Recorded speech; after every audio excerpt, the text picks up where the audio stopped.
కథలికా ప్రేక్షకులకి నమస్కారం అండి.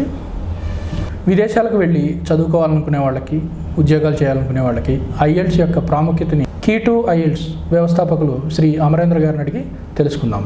నమస్కారం అమరేంద్ర గారు. నమస్కారం. అమరేంద్ర గారు, ఈ ఐఎల్ట్స్, PTE, TOEFL ఇలా చాలా ఉంటుంటాయి. వీటి గురించి క్లుప్తంగా మా ప్రేక్షకుల కోసం చెప్పండి sir. IELTS, IELTS, PTE, TOEFL, TOEFL అంటారు. ఇంకా OET, occupational English test, and Cambridge advanced English, PTE అనగా Pearson test of English, IELTS పూర్తి ఫామ్ తీసుకున్నట్టయితే international English language testing system. Right, ఇలా చాలా ఇంగ్లీష్ ఎగ్జామినేషన్స్ ఉన్నాయి. అన్ని ఇంగ్లీష్ ఎగ్జామ్స్ యొక్క ఉద్దేశం ఒకటే, they'll test your ability with regard to listening, reading, speaking and writing. అంటే ఇంగ్లీష్ని ఎంత బాగా అర్థం చేసుకోగలరు, ఇంగ్లీష్ని ఎంత బాగా ప్రజెంట్ చేయగలరు, ఈ రెండు స్కిల్స్ చెక్ చేస్తారు. సో ఎంత బాగా అర్థం చేసుకుంటారు అనే దానికి లిజనింగ్ అండ్ రీడింగ్ దోహదపడతాయి. అండ్ నెక్స్ట్ ఎంత బాగా ప్రజెంట్ చేయగలుగుతున్నారు, కమ్యూనికేటివ్ టాస్క్, ఇవి రైటింగ్ అండ్ స్పీకింగ్ చెక్ చేస్తారు. వెల్, మనకి ఒక్కొక్క యూనివర్సిటీకి ఒక్కొక్క ప్రోగ్రామ్ ఉంటుంది. సో యూనివర్సిటీకి సంబంధించి మరియు ప్రోగ్రామ్స్కి సంబంధించి మనకి ఒక బ్యాండ్ స్కోర్ ఉంటుంది. So with regard to acceptance, మనకి సే ఫర్ ఎగ్జాంపుల్ TOEFL తీసుకుందాం. TOEFL అనేది 7 out of 10 యూనివర్సిటీస్ యాక్సెప్ట్ చేస్తాయి. Similarly PTE 5 out of 10 universities accept చేస్తాయి. That depends on the country again. అదే IELTS అయితే వైడర్ యాక్సెప్టెన్స్ ఉంది. Almost all universities accept చేస్తాయి మీకు IELTSని. అమరేంద్ర గారు, ఈ IELTS యొక్క ప్రాసెస్ ఎలా ఉంటుంది? రైట్, IELTS అనేది మనకి రెండు రకాలుగా అవైలబిలిటీ ఉంది. ఒకటి కంప్యూటర్ డెలివర్డ్ టెస్ట్, ఇంకొకటి paper based test. Pen and paper test అంటారు.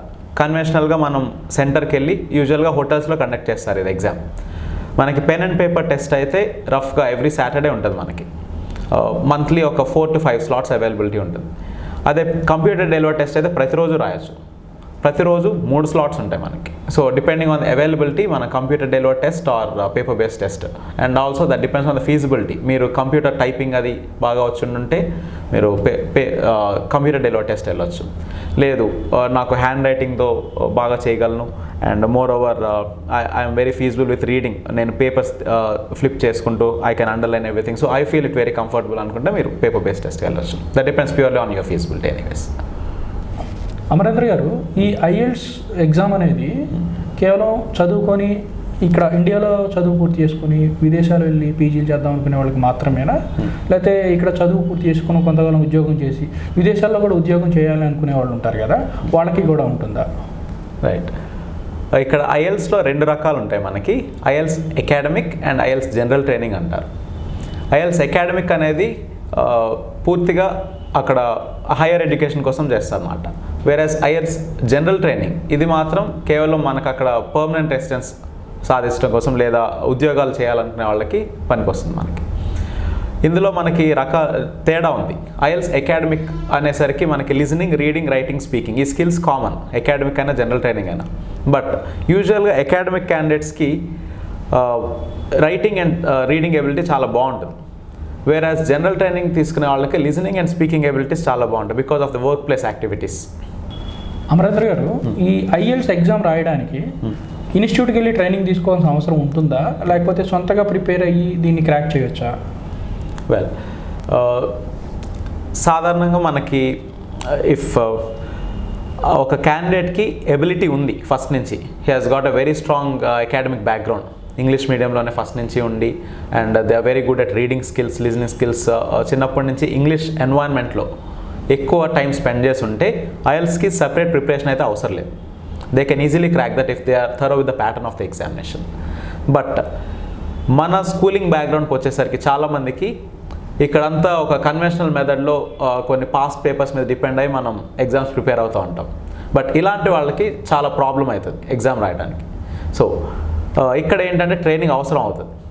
మనం కొంతమందిని తీసుకుంటే బీటెక్ 90%, 95% వస్తారు. బట్ IELTSలో వచ్చేసరికి జస్ట్ అవుట్ ఆఫ్ బ్యాండ్ 9 వాళ్ళకి జస్ట్ ఒక 5.55 ఇలా ఎండప్ అవుతూ ఉంటారు అన్నమాట. So this is not a successful score. ఇక్కడ క్లియర్ రీజన్ చెప్పొచ్చు మనం. ఐఎల్స్ అకాడమిక్ మెయిన్గా ఐఎల్స్ అకాడమిక్ తీసుకుంటే ఈ 5.55 రావడానికి అసలు కారణం we are dependent on all this past papers, but that does not happen in any of the international examinations. మీకు ఐఎల్స్ కానీ టోఫెల్ కానీ ఎలాంటి టెస్ట్ తీసుకున్నా కొత్త పేపర్స్ వచ్చేస్తాయి ఎప్పటికప్పుడు. సో దీనికి మనం అలవాటు పడాలి. సో దే విల్ చెక్ ఆ స్కిల్స్ ఇక్కడ. సో స్కిల్ బేస్డ్ టెస్ట్ ఇది. వేరాజ్ మీకు బీటెక్ కానీ ఇంటర్మీడియట్ ఇవన్నీ ఒక మూసగా వెళ్ళిపోతుంటాయి. మనకి జస్ట్ ఆ పాత పేపర్స్ చదువుకుంటే సేమ్ క్వశ్చన్స్ రిపీట్ అవుతూ ఉంటాయి, వాటికి ఆన్సర్స్ రాసేస్తుంటారు ప్రిపేర్డ్ ఆన్సర్స్ ఉంటాయి ఎక్కువ. ఇక్కడ ప్రిపేర్డ్ ఆన్సర్స్ పనికిరావు మనకి. ఎప్పటికప్పుడు కొత్త క్వశ్చన్ పేపర్స్ వచ్చేస్తూ ఉంటాయి. సో వాటికి ఆన్ ది స్పాట్ మన ఆన్సర్స్ ఇచ్చేస్తూ ఉండాలి. So this is not a language, this is not a skill that we can acquire over night. ఇది మనకి చిన్నప్పటి నుంచి చదువుకున్న ఇంగ్లీష్ స్కిల్ని ఇప్పుడు చెక్ చేసుకుంటూ ఉంటాం అన్నమాట. సో ఒక టెస్ట్ ఫామ్లో చెక్ చేస్తూ ఉంటారు. అంటే ఇప్పుడు సొంతగా ప్రిపేర్ అయ్యే వాళ్ళు కూడా సక్సెస్ అయ్యే వాళ్ళు ఉంటారు కదా సార్? సొంతగా ప్రిపేర్ అయ్యే వాళ్ళు కూడా సక్సెస్ అవుతారు. That depends purely on the schooling background. Okay, వాళ్ళకి ఒకవేళ స్కూలింగ్ బ్యాక్గ్రౌండ్ చాలా స్ట్రాంగ్గా ఉండి ఇంగ్లీష్లో ఎక్కువ ఎన్ని అవర్స్ వాళ్ళు ఇంగ్లీష్లో స్పెండ్ చేశారనేది డిసైడ్ చేస్తుంది ఇక్కడ ఫ్యాక్టర్. ఓకే, ఇప్పుడు తెలుగు మీడియం వాళ్ళు తీసుకున్నారు, వాళ్ళకి తక్కువ అవర్స్ స్పెండ్ చేసి ఉండొచ్చు బహుశా. ఇంగ్లీష్ మీడియం వాళ్ళు అయితే కొంచెం ఎక్కువ అవర్స్ స్పెండ్ చేస్తారు, like reading that English or listening to English words, or it can be spending some time writing the English vocabulary or speaking. ఇలా 4 మాడ్యూల్స్లోనూ స్పెండ్ చేసి ఉంటారు. సో దీనివల్ల ఒక బెనిఫిట్ ఉంటుంది మనకి. అండ్ మోర్ ఓవర్ మనకి it all depends on the environment. కొంతమందికి English news paper చదివే అలవాటు ఉంటుంది, నావెల్స్ చదువుతారు చాలామంది. ఇప్పుడు మనకి ఇక్కడ వచ్చేసరికి success or failure it purely depends on the more time that they have spent on this English environment. ఇప్పుడు మనకి కొంతమందిని తీసుకుంటే నావెల్స్ టకటగా చదివేస్తుంటారు, రీడింగ్ వాళ్ళకి నావెల్స్ ఒకటి న్యూస్ పేపర్స్ ఒకటి అదొక రెగ్యులర్ హ్యాబిట్ లాగా ఉంటుంది అన్నమాట. సో వాళ్ళకి పెద్ద అసలు ట్రైనింగ్ అవసరం లేదు, they can easily crack the examination. Amarendra గారు, ఇప్పుడు మీరు అన్నట్లుగా ఇంగ్లీష్ బ్యాక్గ్రౌండ్లో ఉన్న వాళ్ళకి ఈజీ అవుతుంది అంటున్నారు. చాలామంది పిల్లలు విలేజెస్ నుంచి వస్తుంటారు, కంప్లీట్గా వాళ్ళు తెలుగు మీడియంలో చదువుకుంటారు, ఆ తర్వాత ఇంటర్ కూడా తెలుగు మీడియంలో చదువుతూ ఉంటారు. అలాంటి వాళ్ళు ఇంగ్లీష్ మీద అంత పట్టు ఉండదు. వాళ్ళు ఈ ఐఎల్స్ క్రాక్ చేయాలి అంటే ఏ విధంగా కష్టపడాలి, వాళ్ళకు మీరు ఇవ్వగలిగే టిప్స్ ఏంటి? రైట్, యూజువల్గా తెలుగు మీడియం బ్యాక్గ్రౌండ్ నుంచి వచ్చిన వాళ్ళు కొంచెం స్ట్రగుల్ అవుతూ ఉంటారు. వాళ్ళు ఆల్రెడీ 10th నుంచి కొంతమంది Telugu to English medium shift అయ్యే వాళ్ళు ఉంటారు, కొంతమంది ఇంటర్మీడియట్ తర్వాత ఇంగ్లీష్ మీడియం షిఫ్ట్ అయ్యే వాళ్ళు ఉంటారు. సో వాళ్ళు ఆ స్టేజ్లోనే చాలా స్ట్రగుల్ అవుతారు. యూజువల్గా వాళ్ళకి మళ్ళీ ఇక్కడ డిగ్రీ కానీ పీజీ కానీ అయిన తర్వాత మళ్ళీ ఐఎల్స్ ప్రిపరేషన్ ఇది ఒక పెద్ద స్టంబ్లింగ్ బ్లాక్ లాగా తయారవుతుంది. చాలామంది భయపడతారు అసలు నేను క్రాక్ చేయగలనా లేదా అని టెస్ట్. సో వీళ్ళకి ఏంటంటే ఫస్ట్ ఒక మాక్ టెస్ట్ లాంటిది ట్రై చేసుకోవచ్చు, so that they can self assess themselves. వాళ్ళు ఏ బ్యాండ్ స్కోర్లో ఉన్నారు అనేది వాళ్ళకి అర్థమైపోతుంది, దాన్ని బట్టి వాళ్ళు ప్లాన్ చేసుకోవచ్చు. అండ్ మోర్ ఓవర్ మనకి లిజనింగ్, రీడింగ్, స్పీకింగ్, రైటింగ్ అనే 4 స్కిల్స్ ఉన్నాయి ఇప్పుడు ఐఎల్స్లో. వీటిల్లో కొన్ని స్కిల్స్ ఆల్రెడీ వీళ్ళు చాలా బాగా ఉంటారు, ఈవెన్ తెలుగు మీడియం అయినప్పటికీ. If you can take this listening టాస్క్లో విని అర్థం చేసుకుని మన ఆన్సర్స్ పెట్టడం. చాలామందికి తెలుగు మీడియం అయినా సరే బాగా ఎబిలిటీ ఉంటుంది వాళ్ళకి అర్థం చేసుకుని కరెక్ట్గా మార్క్స్ చేయడానికి. ఇన్ కేస్ రీడింగ్ ఇక్కడ చాలామంది స్ట్రగుల్ అవుతారు. రీడింగ్లో ఏంటంటే హై ఇంటెన్సిటీ, మనకి కొంచెం హై అండ్ వొకాబులరీ వాడతారు రీడింగ్లో.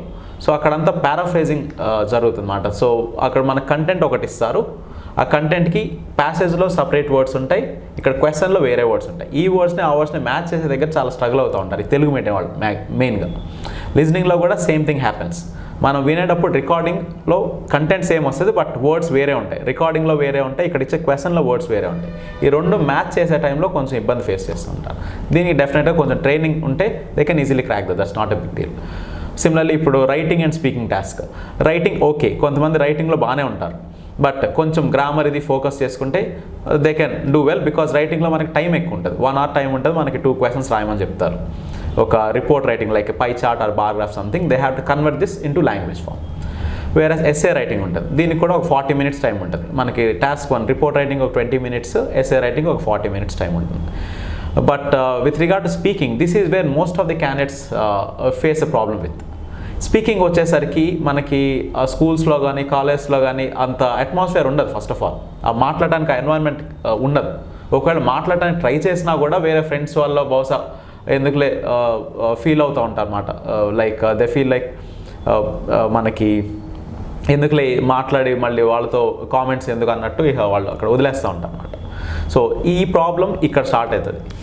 If they had already gone through lot of speaking practice in they school days or college days, ఇక్కడ వాళ్ళంత స్ట్రగుల్ అవ్వాల్సిన పని లేదు. That just goes like a natural language. ఇది ఒక సెకండ్ లాంగ్వేజ్ అంతే. మనకి చిన్నప్పటి నుంచి నేటివ్ లాంగ్వేజ్ తెలుగు ఎలా మాట్లాడుతుంటాం, ఇది just like another language, that's it. But ఈ సడన్గా ఒకసారి ఎగ్జామ్ ఫేస్ అయ్యేటప్పటికి వీళ్ళకి షివరింగ్ వచ్చేస్తుంది. 10 minutes ఉంటుంది మీకు ఎగ్జామ్ ఐఎల్స్లో రఫ్గా speaking test, that to face to face interview. వాళ్ళు ఒక ఎగ్జామినర్ ఉంటారు, table and the candidate, that's it. So ఇక్కడ వాళ్ళు క్వశ్చన్స్ అడుగుతూ ఉంటారు అనమాట. Tell me about your self, do you like shopping, what kind of products do you purchase if you go for shopping, ఇలాంటి simple questions అడుగుతారు ఫస్ట్లో part 1. But వీటికి కూడా చాలా షివర్ అయిపోతారు. నాకు క్వశ్చన్ అర్థం కాకపోతే నేను ఏం చేయాలి, అండ్ దెన్ నాకు అసలు క్వశ్చన్ ఆ కంటెంట్ సబ్జెక్టే కంప్లీట్గా కొత్త, నేనేం చేయాలా, అలాంటప్పుడు ఇలాంటి క్వశ్చన్స్ చాలా ఎరైజ్ అవుతూ ఉంటాయి చాలామంది స్టూడెంట్స్కి. So nothing to worry, if you go with a bit of practice and some training, you can easily crack the test. మీకు ఆ టాపిక్స్ అవి యూజువల్గా ఎక్కడికి వెళ్ళినా సరే ట్రైనింగ్ మాడ్యూల్లో మీకు ఏ టాపిక్స్ టచ్ చేస్తారు, అండ్ ఒక్కొక్క టాపిక్కి మనం ఎంతసేపు మాట్లాడాలి. కొంతమంది జస్ట్ ఒక 1 word ఆన్సర్ ఇస్తారు, అది పనిచేయదు ఇక్కడ. లాంగ్వేజ్ టెస్ట్ అంటేనే స్పీకింగ్లో మనం ఎంత వీలైతే అంత మాట్లాడాలి. ఎందుకంటే మీకు ఫ్లూయెన్సీ చెక్ చేస్తారు, ఎంత ధారాళంగా మాట్లాడుతున్నారనే చెక్ చేస్తారు. ఫ్లూయెన్సీకి మార్క్స్ ఉంటాయి. And how relevant are you speaking to that context, ఆ క్వశ్చన్కి సంబంధించి ఎంతవరకు మీరు ఆన్సర్ ఇస్తున్నారు. And next, how is your grammar, మీరు గ్రామర్ యూజ్ చేసేటప్పుడు ఎంత కాంప్లెక్సిటీ ఉంది లాంగ్వేజ్లో, and what is the range of your grammar and how accurately you are presenting that, ఇవన్నీ టెస్ట్ చేస్తూ ఉంటారు. Not only that, even vocabulary comes in to picture here. Vocabulary ఎంత పాలిష్డ్గా ఉంది మీ language, that decides your score obviously. Amarendra గారు, ఈ ఐఎల్ట్స్ pass అవడం అనేది ఏదో పాయింట్స్ మీద స్కోర్ మీద డిపెండ్ అవుతుందని అంటారు. అది ఏంటి సార్, ఎలా క్యాలిక్యులేట్ చేస్తారు, దాన్ని ఎలా కన్సిడర్ చేస్తారు? రైట్, ఇది యాక్చువల్గా పాయింట్స్ అనే కంటే బ్యాండ్ స్కోర్ అంటాం మనం ఐఎల్స్లో. ఒక్కొక్క లాంగ్వేజ్ టెస్ట్కి ఒక్కొక్క టర్మినాలజీ ఉంటుంది మనకి, point system and so on. ఇక్కడ ఐఎల్స్కి వచ్చేసరికి బ్యాండ్ స్కోర్ అంటాం. బ్యాండ్ 9 అంటే ఫుల్ స్కోర్ అన్నట్టు. ఇక్కడ he or she is termed to be an expert user of English, just like a native speaker, those who are born and brought up in English country, just like that అంటారు. So 9 band 9 అనేది ఇక full score అన్నట్టు, expert user. ఇది band 8 వచ్చేసరికి very good user, and 7 అనేటప్పటికి good user అంటాం. 6 is competent user, that means they can manage the language under any circumstances. So యూజువల్గా మీకు most of the universities as per 6.5 overall with not less than 6 in each. ఇది జనరల్గా చాలా యూనివర్సిటీస్కి ఇదే apply అవుతుంది మీకు. But there are certain prestigious universities like మన Stanford కానీ ఎంఐటి కానీ ఇలాంటి ప్రెస్టీజియస్ యూనివర్సిటీస్ తీసుకున్నప్పుడు వాళ్ళ ఒక స్కోర్ ఫిక్స్ చేస్తారు. సో మాకు 7.5 కంపల్సరీ కావాలి score, that depends on the programme again. So ఇలాంటి వాటి మీద బేస్ అయి ఉంటుంది మీకు. అండ్ నెక్స్ట్ మీకు బ్యాండ్ 1, 2, 3 ఇలాంటివి కూడా ఉంటాయి. But there is nothing like a pass or fail in IELTS test. However మీకు band 6.5 overall with not less than 6 in each of this listening, reading, writing and speaking secure చేసుకుంటే మీకు almost చాలా universities accept చేస్తుంది మీ application. But 7 and beyond వస్తే ఇంకా benefit ఉంటుంది మీకు, edge. Say if there are more number of candidates who are applying for the same programme to same university, probably you will have an edge definitely. Amarendra గారు, ఈ ఐఎల్ట్స్ ఈ exam ఏ కంట్రీస్కి eligibility ఉంటుంది? Right, good question. IELTS అనేది మనకి 1995 నుంచి wider acceptance ఉంది almost చాలా కంట్రీస్కి. మోర్ ఆఫ్ ద కేసెస్ మనకి ఇంగ్లీష్ కంట్రీస్కి ఐఎల్స్ రాస్తారు జనరల్గా ఎవరైనా కానీ. ఐఎల్స్ అకాడమిక్ యూజువల్లీ మనం హైయర్ ఎడ్యుకేషన్ కోసం వెళ్ళినప్పుడు Australia, New Zealand, England or UK, మనకి యుఎస్ఏ, కెనడా, ఈ countries, even South Africa, all these are termed as English countries. So ఈ అన్ని ఇంగ్లీష్ కంట్రీస్కి ఐఎల్స్ యాక్సెప్ట్ చేస్తారు. It is just like a gauge, they will calibrate your English language skills with regard to each of these individual modules like listening, reading, writing and speaking. How good you are at presenting the language and how good you are at understanding the language again.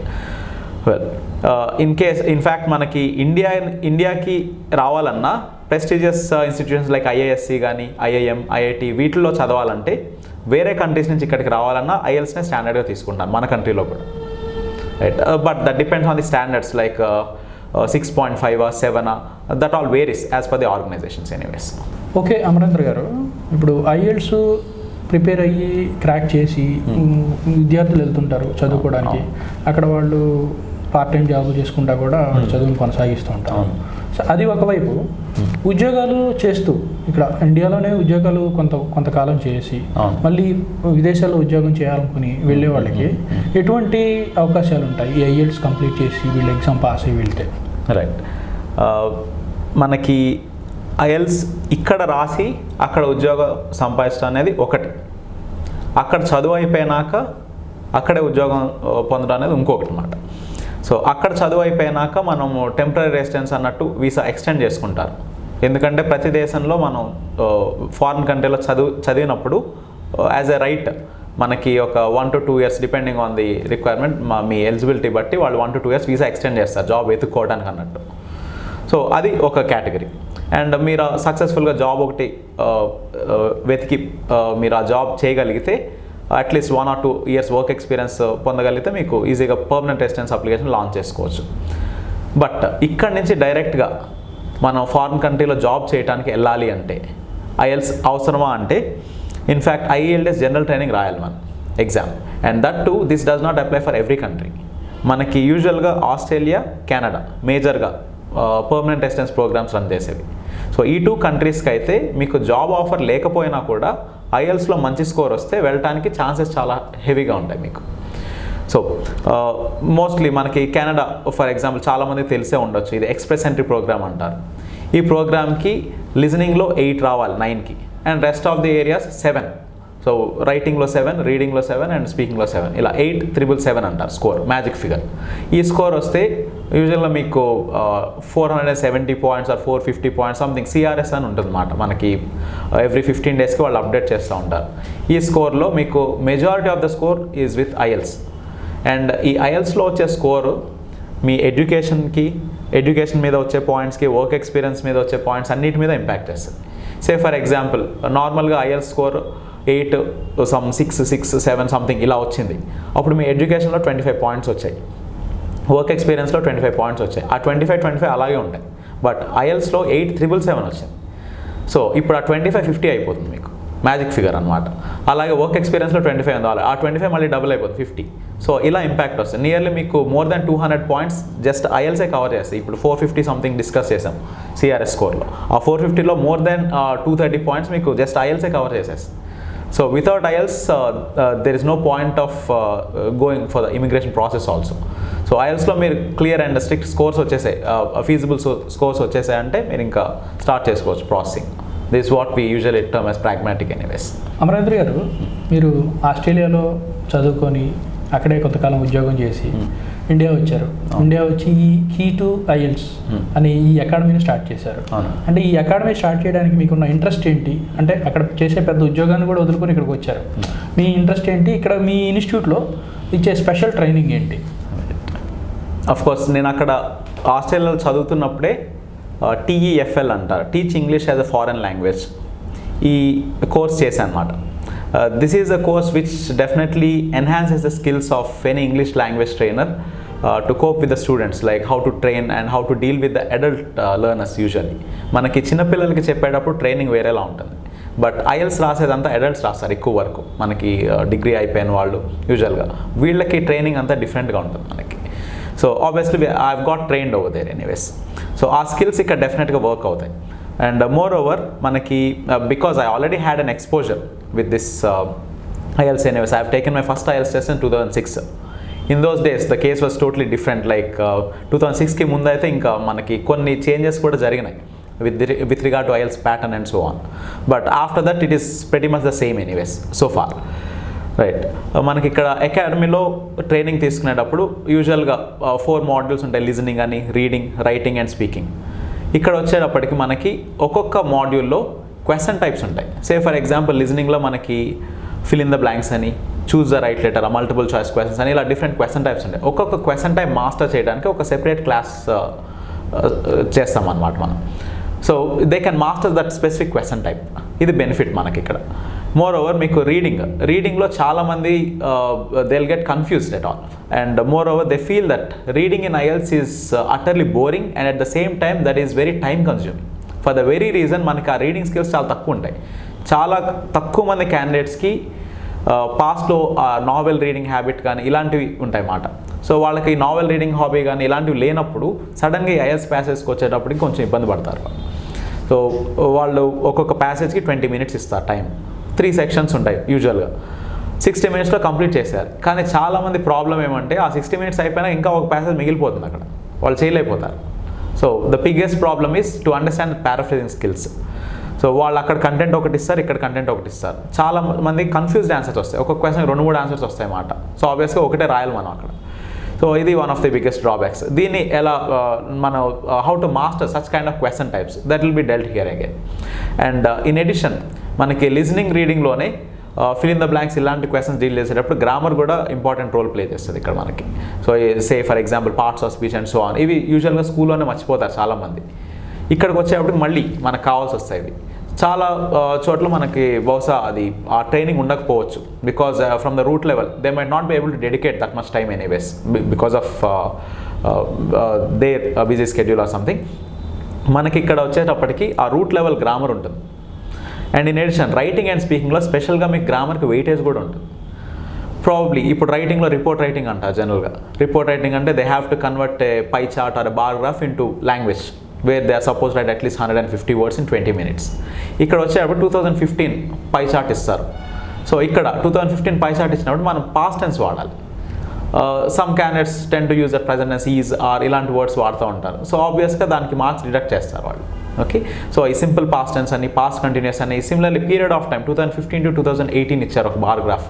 ఇక్కడ period of time ఉన్నప్పుడు మనము perfect tenses వాడాలి, that to పాస్ట్లో. So ఇలా past perfect continuous ఇలాంటి questions అన్ని this is something like which we have forgotten in our school days, right? So సడన్గా ఇప్పుడు మనకి ఇక్కడ స్టార్ట్ చేయాలనేసరికి వాళ్ళకి కొంచెం గాబరపడతారు అన్నమాట. ఇవి అన్నీ ఇప్పుడు నేర్చుకుని నాకు ఇప్పుడు వస్తాయా ఇవి, ఇలాంటి క్వశ్చన్స్ ఉంటాయి చాలామందికి. సో అవి ఆ రూట్ లెవెల్ గ్రామర్ మనకి ఇక్కడ ఉంటుంది, ఎందుకంటే we are very practical with the training anyways, because without learning all this 10 structures, this is something like very basic structure, isn't it? And if we commit any of these 10 errors, these are considered as very serious issues in IELTS, because మనం ఈ స్టేజ్కి వచ్చి ఇంకా 10 errors చేస్తున్నామంటే they feel like you are not a perfect fit for this to address this question type, isn't it? So అందుకని 10 errors అనేవి చాలా serious errors కింద తీసుకుంటారు. సో అది మాత్రం ఆ బేసిక్ స్ట్రక్చర్ ఫస్ట్ కరెక్ట్ చేసుకోవాలి మనం, అది మనకు ఉంటాయి classes. And at the same time punctuation marks, యూజువల్గా చాలామంది ఫుల్ స్టాప్స్ కామర్స్ ఇవే వాడతారు, ఆ సెమీకోలన్స్ ఇవి టచ్ చేయరు, ఎందుకంటే we are not taught much anyways in ఆ స్కూల్స్ ఆల్సో. సో ఇలాంటివి మనం యూజ్ చేస్తే డెఫినెట్లీ ఆ score gets enhanced anyways. And in addition మనకి గ్రామర్లో కూడా కొంచెం పాలిష్డ్ లాంగ్వేజ్ చూపించవచ్చు. At the same time we have to show more of range in the grammar. Range అంటే చాలా వెరైటీస్ ఆఫ్ సెంటెన్సెస్ ఉంటాయి గ్రామర్లో. యూజువల్గా చాలామంది ప్లెయిన్గా వెళ్ళిపోతారు లాంగ్వేజ్. ప్లెయిన్ లాంగ్వేజ్ వెళ్ళిపోయినప్పుడు వీళ్ళకి 9కి బ్యాండ్ స్కోర్ 5, 5.5 ఇలా ఎండప్ అయిపోతారు చాలామందికి, రైట్? అండ్ అదే రీజన్ మనకి బీటెక్లో నాకు 92% వచ్చింది, 95% వచ్చింది అంటారు, బట్ ఐఎల్స్లో వచ్చేసరికి వాళ్ళకి 5.55 ఇలా వస్తాయి scores. The very reason is వాళ్ళకి ఆ టైంలో ఆ బీటెక్లో అది బహుశా అదంతా టోటలీ డిఫరెంట్ టాస్క్, మన పాస్ట్ క్వశ్చన్స్ మీద ప్రిపేర్ అయ్యి రాసేస్తూ ఉంటాం ఆన్సర్స్. బట్ ఇక్కడ వచ్చేసరికి స్కిల్ బేస్డ్ టెస్ట్ ఇది. సో మీకు they are not testing your skill just on an overnight task. మీకు ఆల్రెడీ చిన్నప్పటి నుంచి చదువుకుని ఉంటారు ఇంగ్లీష్, ఇదేమీ కొత్త లాంగ్వేజ్ కాదు. చిన్నప్పటి నుంచి చదువుకున్న లాంగ్వేజ్లో వాళ్ళు జస్ట్ కొన్ని క్వశ్చన్ టైప్స్ తోటి చెక్ చేస్తూ ఉంటారు అన్నమాట అసెస్మెంట్. అమరేంద్ర గారు, మీ ఇన్స్టిట్యూట్ నేమో Key2IELTS, అంటే ఇక్కడ కేవలం మీరు IELTSకి మాత్రమే ట్రైనింగ్ ఇస్తారా? లేదండి, not only for IELTS. Of course or IELTS is of main importance anyways here. మనకి IELTS బ్యాచెస్ కూడా IELTSకి ఎక్కువ రన్ చేస్తాం బ్యాచెస్ ఇక్కడ. The reason is for almost every country IELTS అనేది రిక్వైర్మెంట్ ఈరోజు. But there are certain alternatives for IELTS like PTE ఉంది. And if you take the case of USA, TOEFL కూడా accept చేస్తారు కొన్ని universities. So we still provide training for IELTS. Apart from IELTS, we do provide training for PTE, Pearson Test of English, and next TOEFL. In addition to that, we do provide training for OET, Occupational English Test. Apart from that, we also go with the training for GRE, Graduate Record Examination. So, ivi kuda manam training provide chestam. Apart from this, CEL, PIP antaru, CELPIP. That is one of the language tests which is required for immigration, especially for Canada. Amarendra గారు, చాలామంది parents ఈ IELTS institutions కోసం చాలా search చేస్తూ ఉంటారు. అవునండి. అక్కడ ఇక్కడ వెళ్ళి తిరిగి డబ్బులు ఖర్చు పెడుతూ ఉంటారు. అవునండి. సో ఇలా చేయకుండా వాళ్ళ పిల్లల్ని సరైన ప్లేస్కి పంపించాలి, సింగిల్ అటెంప్ట్లో వాళ్ళ ఐఎల్స్ కంప్లీట్ చేయాలి అంటే పేరెంట్స్కి ఎటువంటి ఇన్స్టిట్యూట్ని సెలెక్ట్ చేసుకోమని చెప్పి మీరు సలహా ఇస్తుంటారు? రైట్. పేరెంట్స్ యూజువల్గా వాళ్ళ పిల్లల కోసం ఒక IELTS institute, some random IELTS institute మనం చూస్ చేసుకోవాలి అనుకుంటే we can take a few points into consideration anyways. Firstly, the trainer is important here. So you don't have to care about the brand or anything. Trainer కనుక ability ఉంటే ఆటోమేటిక్గా మీకు స్టూడెంట్కి వచ్చేస్తుంది, అది స్కోర్ గ్రాప్ చేయగలరు. And more over, the trainer has to leave some scope for the candidate for the training anyways. Say for example speaking classes ఉంటాయి మనకి. ఐఎల్స్ స్పీకింగ్ క్లాసెస్ తీసుకుందాం ఫర్ ఎగ్జాంపుల్. స్పీకింగ్ క్లాస్లో చాలా వరకు ట్రైనర్ ఎక్కువసేపు మాట్లాడితే ఇక్కడ క్యాండిడేట్కి ఏమీ రాదు. Candidate should also learn how to start speaking, isn't it? Because it's the only platform where they are enabled to speak something. They have to start speaking. Unless they start speaking, they can't realize where they are doing mistakes and so on. And they need to get a clear feedback also. ఇప్పుడు writing ఉంది. రైటింగ్లో చాలా వరకు classes just చెప్పేసి just class చెప్పేసి వాళ్ళు okay the class is done అంటారు. But feedback లేకుండా ఏది వర్కౌట్ అవుతుంది మనకి. Listening and reading at least key చూసి చెక్ చేసుకోవచ్చు మనం. But writing and speaking definitely you need clear feedback. అసలు ఎక్కడ ఏ ప్లేస్లో తప్పు చేస్తున్నారు అనేది వాళ్ళకి తెలియాలి, చెప్పాలన్నమాట trainer. So that place a key role definitely. If it is with writing task, కొంతమంది గ్రామర్ ప్రాబ్లమ్ ఉంటుంది, కొంతమందికి వొకాబులరీ ఇష్యూ ఉంటుంది. And some candidates just keep on repeating this words too many times. Repetitions ఉన్నప్పుడు ఏంటంటే vocabulary మొత్తం pour ఉన్నట్టు మనమే accept చేస్తున్నట్టు అనమాట. If you're just keeping on repeating with the words. And also ఒక వర్డ్కి వేరే సినానిమ్స్ ఎక్కువ వాడేట్టు చూసుకోవాలి మనం. Say for example there is a word like how can old people help the younger generation అని ఒక క్వశ్చన్ ఉంది. సే ఫర్ ఎగ్జాంపుల్ ఈ ఓల్డ్ పీపుల్ అనే వర్డ్ చాలాసార్లు వాడుతూ ఉంటారు వీళ్ళు ఒక ఆన్సర్ ఇచ్చేటప్పుడు. దాని బదులు వేరే వర్డ్స్ ఏమేమి వాడాలనేది వీళ్ళు రీసెర్చ్ చేసుకోవాలి. యూజువల్గా ప్లెయిన్ లాంగ్వేజ్లో కూడా చాలా ఫెంటాస్టిక్ వర్డ్స్ ఉంటాయి మనకి ఓల్డ్ పీపుల్ బదులు. Say for example some candidates use senior citizens, or you may also say something like pensioners or retired people, grandparents, aged people. ఇలా చాలా వర్డ్స్ ఉంటాయి మనకి, ఆర్ ఎల్స్ సెనిసెన్స్, ఇలా చాలా words ఉంటాయి. ఇది వాళ్ళు ఎక్స్పెక్ట్ చేస్తారు అన్నమాట. ఒక వర్డ్ని మనం 10 సార్లు రాసామనుకోండి, obviously we are accepting ourselves that we are poor with language. IELTS అనేది మనకి ఛాన్స్ ఇస్తున్నారు వాళ్ళు. Show as much language potential as you have. Okay, so అలా ఛాన్స్ ఇచ్చినప్పుడు మనం 100% యూటిలైజ్ చేసుకోవాలి. So we should not keep on repeating the words. And also at the same time మనకి 100% marks ఉంటే, that is out of band 9 స్కోర్లో 100% marks ఉంటే మీకు కంటెంట్కి only 25% marks. But how you are presenting the content is that 75%. Right? So how good you are at organising the ideas. ఒక idea నుంచి ఇంకో idea ఎలా మీరు ప్రజెంట్ చేస్తున్నారు, how you are developing that ideas. And also how good are you are projecting that grammar, that is variety of sentence structures and the vocabulary. చాలామంది plain words వెళ్ళిపోతారు వొకాబులరీలో. Say for example there is a word like interesting. ఒక simple word తీసుకుందాం. ఈ interesting అనే word చాలా plane word. ఇలాంటి words వాడినప్పుడు మనం బ్యాండ్ 6 ఇలాంటివి ఎక్స్పెక్ట్ చేయొచ్చు.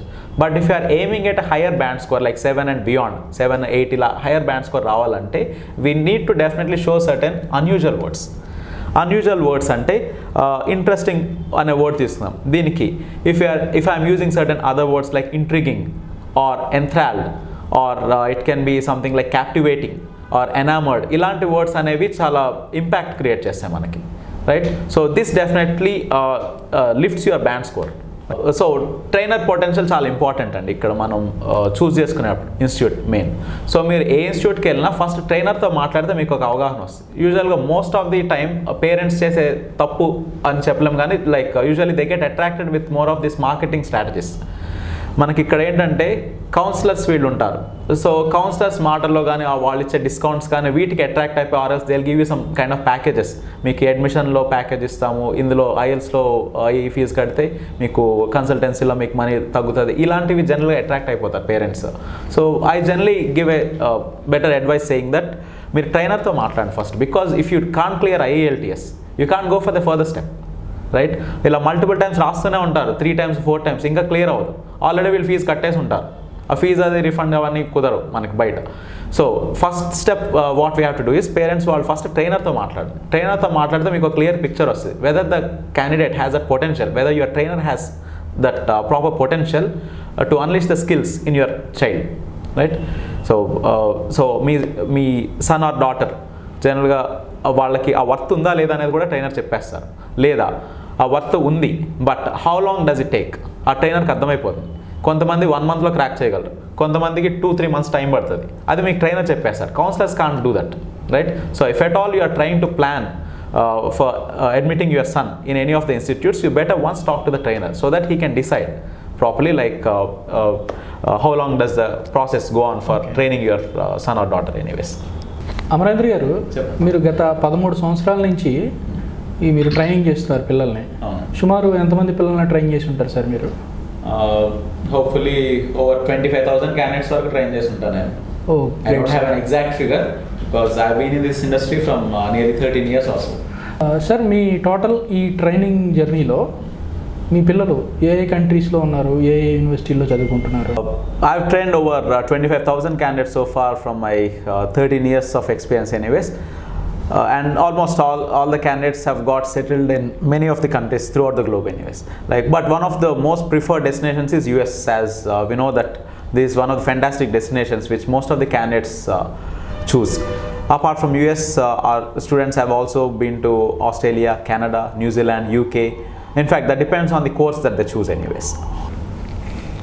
అమరేంద్ర గారు, గత 1 సంవత్సరం నుంచి కోవిడ్ వల్ల దేశాలన్నీ ఇబ్బంది పడుతున్నాయి, విద్యా వ్యవస్థ కూడా చాలా ఇబ్బంది పడుతూ ఉంది. ఈ పరిస్థితుల్లో ఈ ఐఎల్ట్స్ ట్రైనింగ్ కోసము పిల్లలు వస్తున్నారా? ఈ క్లాసులు జరుగుతున్నాయా? ఎగ్జామ్స్ కండక్ట్ చేస్తున్నారా? వీటి పరిస్థితి ఏంటి గత 1 year నుంచి? ఐఎల్స్ మెయిన్ ఎగ్జామ్ గురించి మాట్లాడితే ఐఎల్స్ టెస్ట్ అయితే కండక్ట్ చేస్తున్నారు. Just during the time of this peak of this pandemic, like during last year 2020లో మార్చ్ ఎండింగ్ నుంచి up to July, I guess July or the mid of August exams అయితే ఏం conduct చేయలేదు. Not only IELTS, all the test were cancelled anyways. But after that, they have started continuing with the tests, and even till today, IELTS test is being happening. Not only IELTS, almost all the tests like OET, TOEFL, every GRE, every test is being conducted in the test centers also. Right? Danto em problem ledu. But with regard to IELTS training, most of the candidates have started preferring online classes. మనకి ఇదివరకు classes తీసుకుంటే మాకు ఎక్కువ వరకు offline classes ఉండే. Online class చాలా తక్కువ తీసుకునేవాళ్ళు, వేరే కంట్రీస్ వాళ్ళకి మాత్రం తీసుకునేవాళ్ళు నేను online classes. But these days, even the candidates, those who are staying in the same city, are also preferring online classes. Moreover, they find it a bit safer with online classes anyways. But manaki platforms kuda maarnai. We have got many applications through which we can deliver our modules like Zoom and Google Meet, and we have got fantastic applications these days where we can even go with a better presentation than in the classroom. That will help the candidates even to understand the modules in a clear manner anyways. Okay sir, ఇప్పుడు online క్లాసులు జరుగుతున్నాయి అంటున్నారు. ఇప్పుడు విదేశాల్లో ఉన్న యూనివర్సిటీలు ఈ అప్లికేషన్లు యాక్సెప్ట్ చేస్తున్నాయా పిల్లలవి? Yes, of course they have started accepting the applications anyways. మనకి కొన్ని కంట్రీస్ తీసుకుంటే ఆస్ట్రేలియా, న్యూజిలాండ్, ఇవైతే ఇంకా they haven't lifted the gates anyways. We still have to wait for a bit more time. But మనకి countries like Canada, US, they have started flying. వీళ్ళు ఆల్మోస్ట్ ఒక 2-3 months back నుంచే వీళ్ళు స్టార్ట్ చేస్తారు వెళ్ళిపోవడం Australia and this US and కెనడాకి and UK కూడా. In case we can understand the dire situation also, because most of the countries have like they've gone to they are facing this economic recession anyways, most of the countries, because of this dire consequences what have happened after this pandemic. They are down in dumps with economy, most of the countries, even the developed ones. So they wanted this money through they wanted to generate more of revenue through this student education anyways. These international students are a very good piece of revenue for this all the developed countries anyways. Amarendra గారు, మన ఈ తెలుగు రాష్ట్రాల్లో పిల్లలు ఏ కంట్రీస్కి వెళ్ళడానికి interest చూపిస్తున్నారు, plus ఏ యూనివర్సిటీల్లో వాళ్ళు అడ్మిషన్ తీసుకోవడానికి ఇంట్రెస్ట్ చూపిస్తున్నారు? రైట్, యూనివర్సిటీ అడ్మిషన్కి వచ్చేటప్పటికి మన వాళ్ళు ఎక్కువ ఆలోచించేది అఫోర్డబిలిటీ. కొన్ని చాలా హై స్టాండర్డ్ యూనివర్సిటీస్ ఉన్నాయి మనకి. సే ఫర్ ఎగ్జాంపుల్, మన నుంచి వెళ్ళే క్యాండిడేట్స్ చాలామంది ఇప్పుడు స్టాన్ఫర్డ్కి వెళ్ళారు, and few of the candidates have chosen MIT, few have been through this Canada, university of British Columbia, ఇలా చాలా ప్రెస్టీజియస్ యూనివర్సిటీస్కి వెళ్ళిన వాళ్ళు ఉన్నారు. And we also choose the universities based on our affordability range also. ఎందుకంటే కొన్ని universities మనం high cadre యూనివర్సిటీస్కి వెళ్ళినప్పుడు ఫీజు కూడా చాలా ఎక్కువ ఉంటుంది. So we need to also check that like whether we are able to cope with the college fee, whether we can afford that or not. Okay, and if you take the case of Australia, university of New South Wales అని, university of Sydney, ఇలా కొన్ని prestigious universities ఉన్నాయి. Or UTS, ఇలా చాలా prestigious universities ఉన్నాయి. And if you take the case of UK, మన Cambridge university అని, ఇలా చాలా యూనివర్సిటీస్ ఉన్నాయి మనకి. థ్యాంక్ యూ అమరేంద్ర గారు. ఈ ఐఎల్ట్స్ గురించి, మీ ఇన్స్టిట్యూట్ గురించి చాలా సమాచారాన్ని మా ప్రేక్షకులకు అందించారు. మీకు ధన్యవాదాలు. నమస్కారం.